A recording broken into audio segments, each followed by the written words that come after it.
don't know that there's really anything new here, although I'm not sure that I've heard the resubscriber term used. So we didn't turn it into an acronym yet. So I think by the end of this episode, we need to turn it into an acronym. Don't do it. RSBR. RS, right. Stop it. Or for short, the Flintstone-defer. Limited officer? Flintstone-defer. Limited officer? Defer. Oh.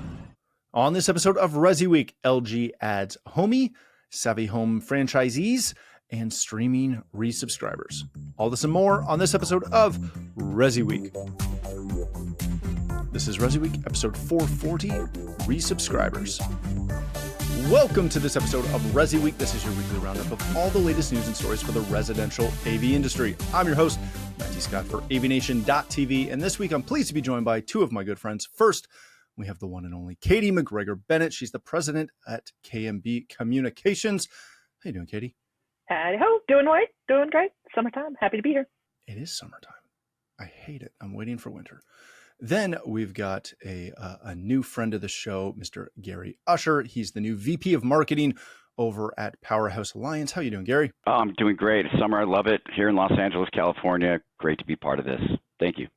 You're welcome. Thanks for joining us. I'll tell Dennis that you did a fantastic job. Right on. We are going to kick this off with a story that comes to us from CE Pro. LG just bought a controlling stake in Athom's smart home platform, Homey. They got an 80% chance, and they're planning to integrate its connectivity capabilities into their LG ThinQ, however they want you to say that, platform. So go read through the story. If you have not heard of Homey, it is a smart home hub that is, again, connecting with home appliances, IoT, etc., has some cloud subscription. It is mainly in the European markets, but they do have devices available in Australia, Singapore, and North America. Katie, let me start this off with you. Is this a bit of a kind of like Me Too moment for LG? Is this them jumping into that smart home space like Sony kind of has and Samsung definitely has with smart things, where they have to have a kind of end-to-end, for lack of a better term, solution for home automation? Yeah, I mean, I don't work with the brand, so I can't say for fact, but yeah, I believe this is their foray into reading. At least the coverage that's happening on our industry side of it, it looks like they're very much trying to level up with what Samsung has done with smart things and others have done. We've got LG throughout the house, and I'll tell you that hopefully this fixes a lot of the issues that we have, which aren't to say that they don't work. It's just it's not very robust. And from a smart home perspective and the things that we can monitor, control, and interact with, their app definitely leaves much to be desired. Now, part of that I know from conversation with them on the appliance side is partly because when you start talking about ovens and ranges and things that create heat in the home, there's a little bit of a sensitivity to how much control you want to give somebody from a remote location, being able to turn on the oven, for instance, or turn off the oven, for instance, which are all great user features. But if those can't be secured, then obviously it could wreak havoc, and there's significant liability. So I have no idea the depth of the interaction that this is going to provide or the interoperability, but it definitely is a step in the right direction. I think what will be interesting is to see how long it takes for this to start to be realized here in North America, and then ultimately how much control do they give us in the channel? I don't know. I didn't see whether there's an SDK already as part of the conversation, or how open a platform it's going to be.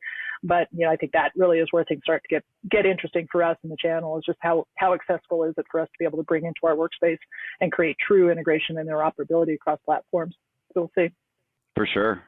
Katie, I think that an ecosystem like that, we're just used to being entrenched in it and then pulling ourselves back out of it. You mentioned, I love the testimonial for yourself that, you're using those products, and that I think ultimately will be a hook for the end user, how used they are to that language, and that kind of takes the integrator out of it. I'm always going to be concerned with Powerhouse, et cetera, is just choice, on the floor, per invoice, per job.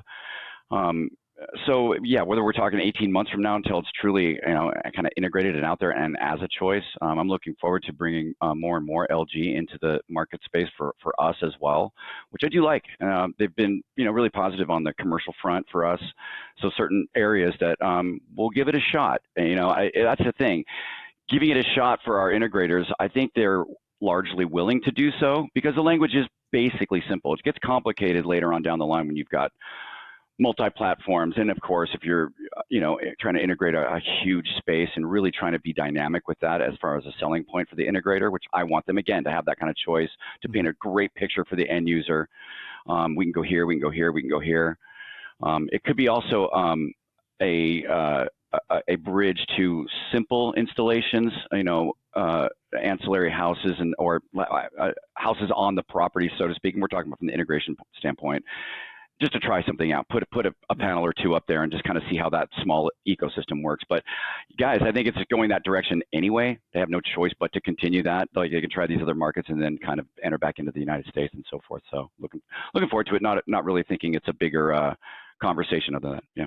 Do you think they have to make a big push into the US for it to be a successful partnership for them? Or not partnership, but a successful aspect of their business?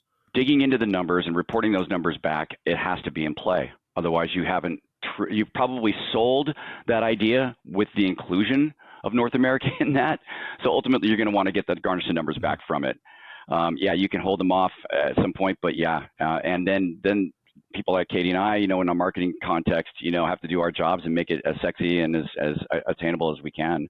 But yes, I do. Well, I mean, if you're onto something that is either simple, user-friendly, look what we've seen in the DIY market, and that's just been, utilizing great branding from a marketing context and catches fire and it just spreads. So I think, absolutely. Also, done marketing right, you can pull back if necessary, if you're not seeing the results, and then bring your company, so to speak, right, your shareholders back into that conversation and reapproach the United States with either more funding, a greater hold on what you want to accomplish within the first, 12, 24 months.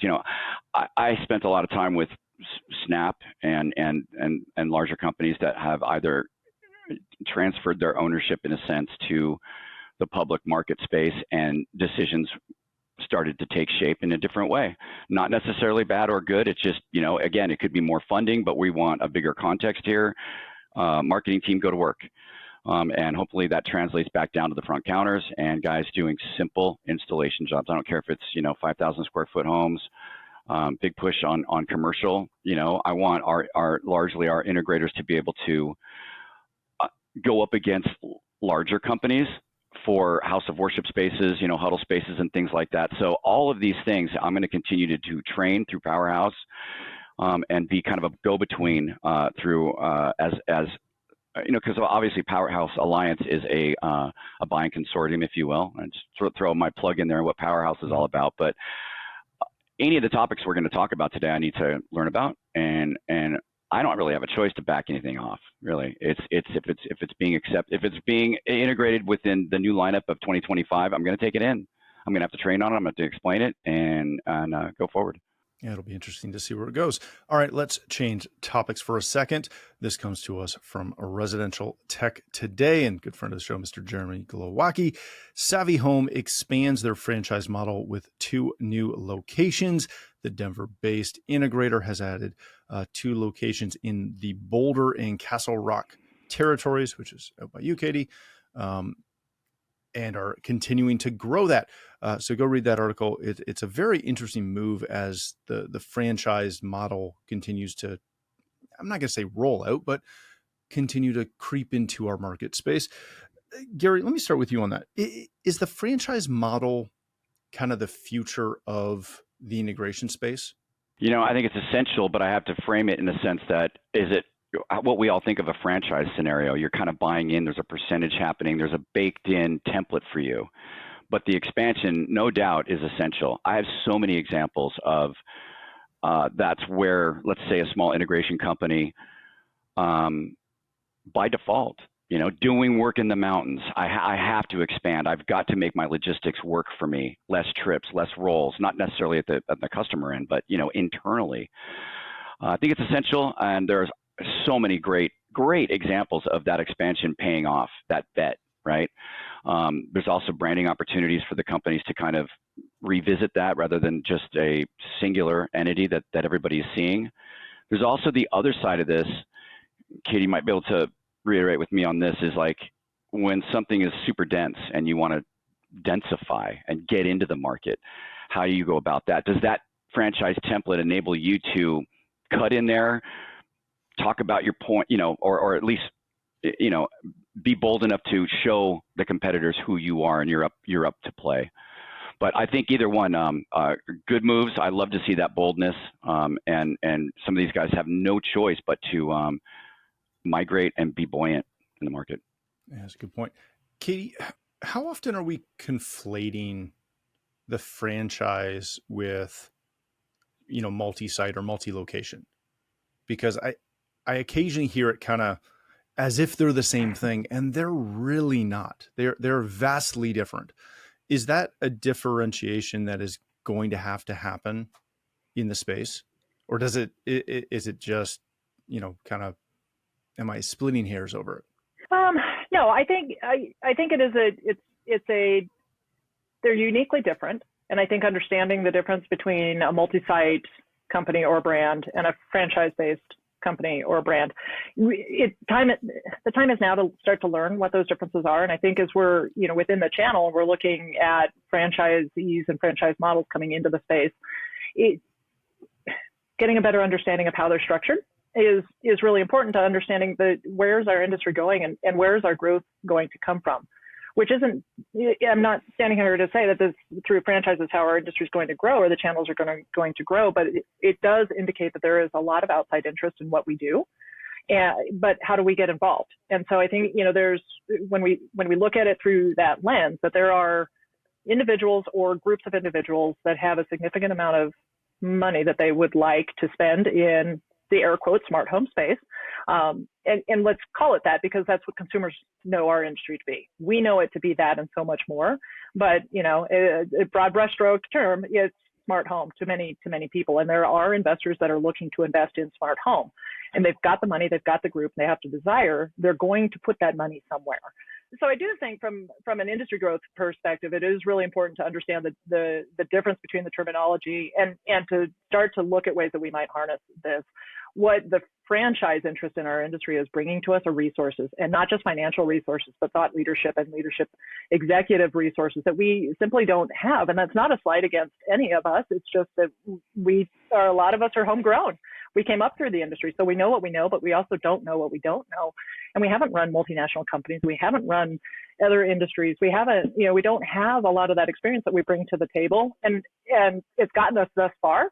But I think if we really look at where can we take this thing and how, the potential size of our market, well, we're going to need some outside help to get there. And I think that this is where it gets really exciting for me. And, SaaviHome is out there doing it. Daisy's out there doing it. There are others that are getting actively involved in our industry. And I think bring it on. But there needs to be a sharing of that knowledge as well, as we have the industry expertise. We've got the knowledge of the customers. We know what consumers are looking for. We also know how to guide them in the right direction. DIY is not right for everyone. DIFM isn't right for everybody. We've got all sorts of acronyms that we can sling, but we're the ones that have been in the trenches for decades, and we really know where to make the most of the technology as it continues to evolve.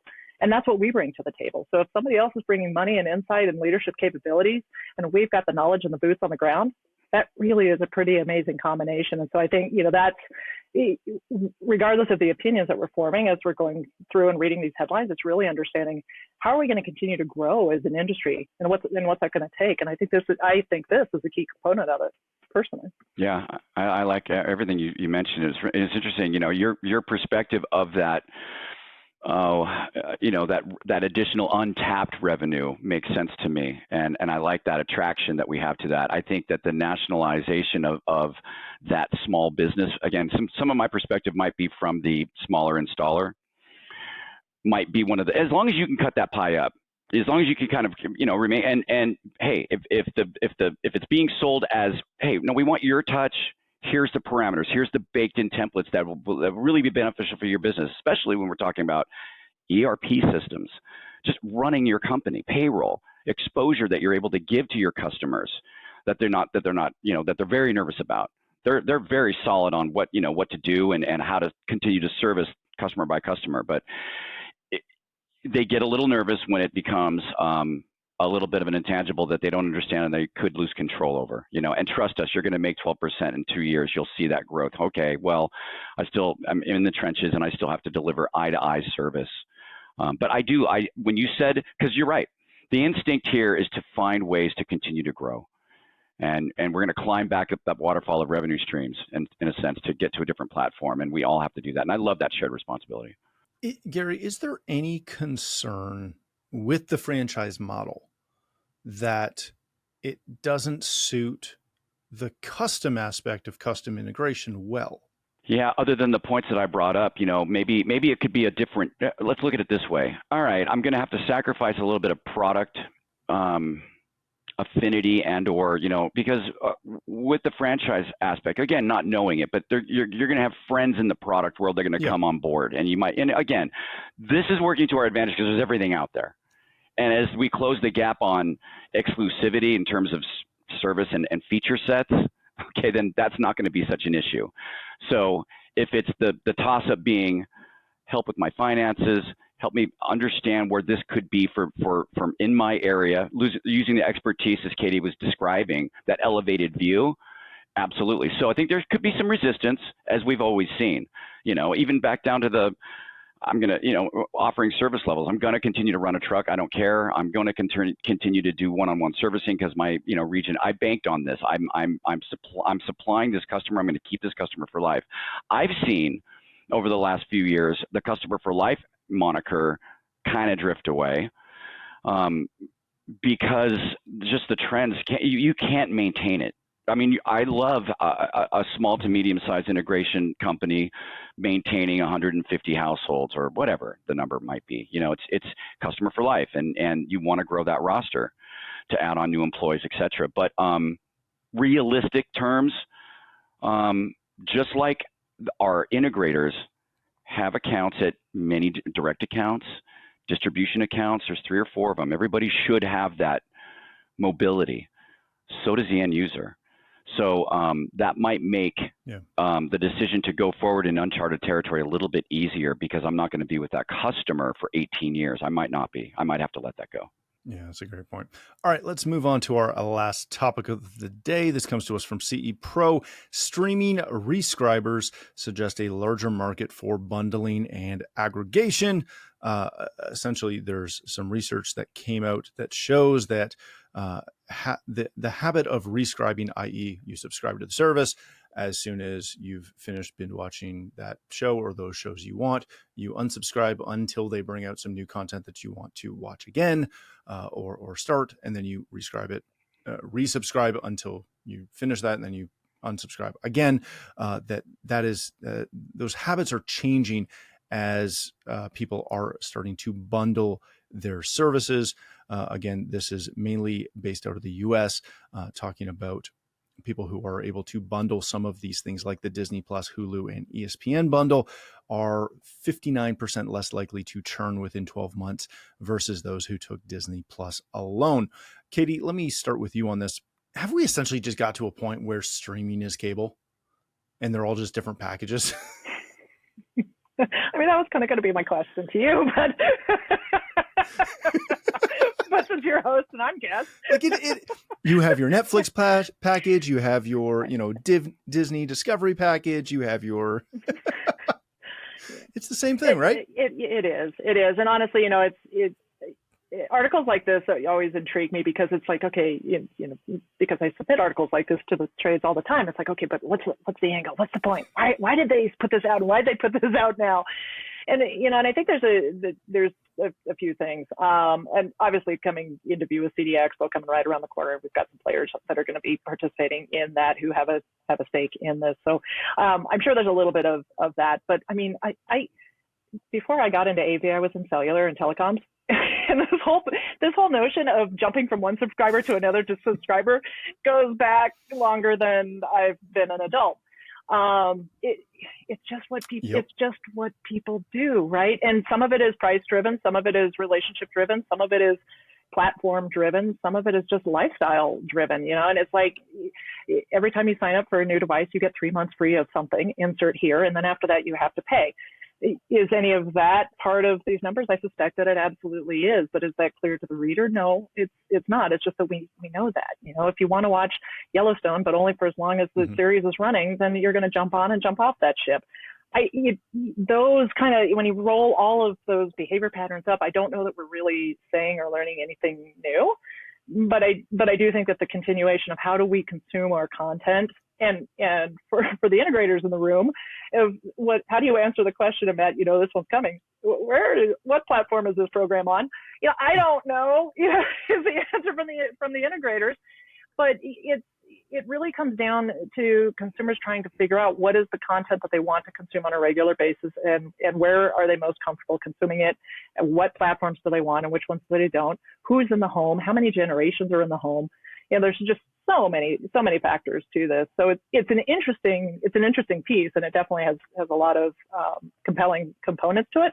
I don't know that there's really anything new here, although I'm not sure that I've heard the resubscriber term used. So we didn't turn it into an acronym yet. So I think by the end of this episode, we need to turn it into an acronym.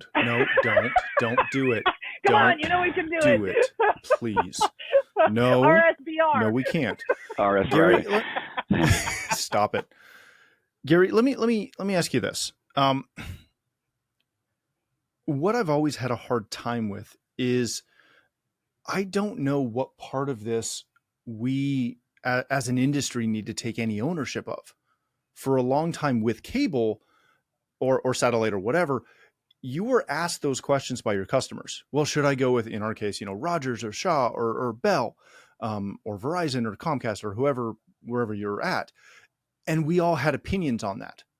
Now it is so fragmented. I have nothing to say about any of it. At what point does that matter for us? It does, because every day we walk into a house, we need some sort of answer. And however often that changes, we have to be acclimated to be able to do that. And we're entertainers on that level of what our scripting is week by week. That being said, well, the good salesmen are, or the good company owners are. Katie, when you mentioned like you submit a story like that, you know, what's the meat really in there? I loved your analogy about the migration of the historic phone scenario. It's so true.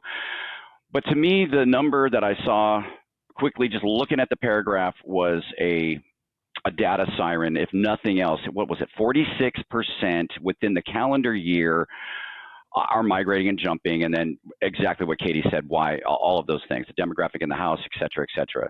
The bottom line is that number that we are going to care about, okay? And is that number going north or is it going south? Are we going to get to the point in 2026, 27 where that migration number is now 36%, 28%? Nobody's moving. That can definitely arm that installer way better to not even worry about it, to close that conversation off right away.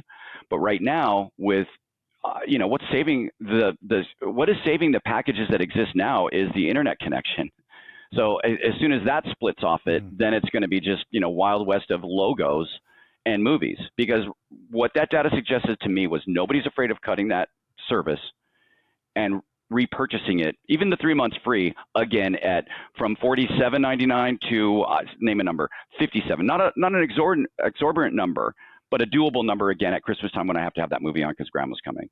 So they're still going to do it, and so we are still heading north of continuing to cut, reevaluate, and bring it back in on the subscription services. I'd love to see it drop when it's just like, as a consumer myself, I would pay the $100 for more, which means all of those companies are going to have to get aggressive on each other, eat each other up, and give us, let's just say less NFL teams or something like that. Here, I love this logo. We're going in, especially when we're talking about in the next 4 or 5 years. The internet scenario and some of these bandwidth scenarios are even playing field. Yeah, that's a great point. All right, ladies and gentlemen, let's wrap it there. Thank you both so much for joining us. Gary, if people want to connect with you, learn more about Powerhouse Alliance, where can they do that? Absolutely. Powerhouse Alliance, again, is a consortium with 9 different purchasing scenarios. We got Pioneer Music. We've got KOA here on the West Coast. There's 10 of them. Please go to powerhousealliance.com and check not only the incredible 50 lines that we carry, but the affiliates that are underneath that umbrella. I can be reached at gusher@powerhousealliance.com. It's a pleasure to be here, guys. Hey, thanks for coming. And you're also in Canada too. Katie, my friend, if people want to connect with you, learn more about KMB, where can they do that? All over the sphere, but the best place to go is LinkedIn. You'll find myself there as Katie Bennett, or KMB Communications Inc. for the company. You'll find us with a mountain logo. That's how you know you found the right one. Thanks for having me again. I really appreciate it, Matt. Hey, thanks for being here.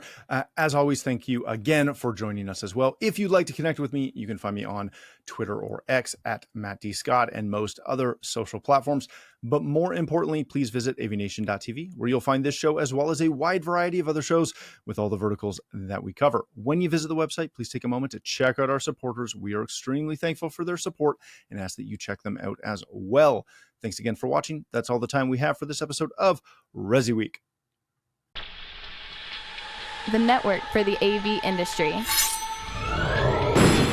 What are you listening to? This This is AV. This is AVNation. This is AVNation.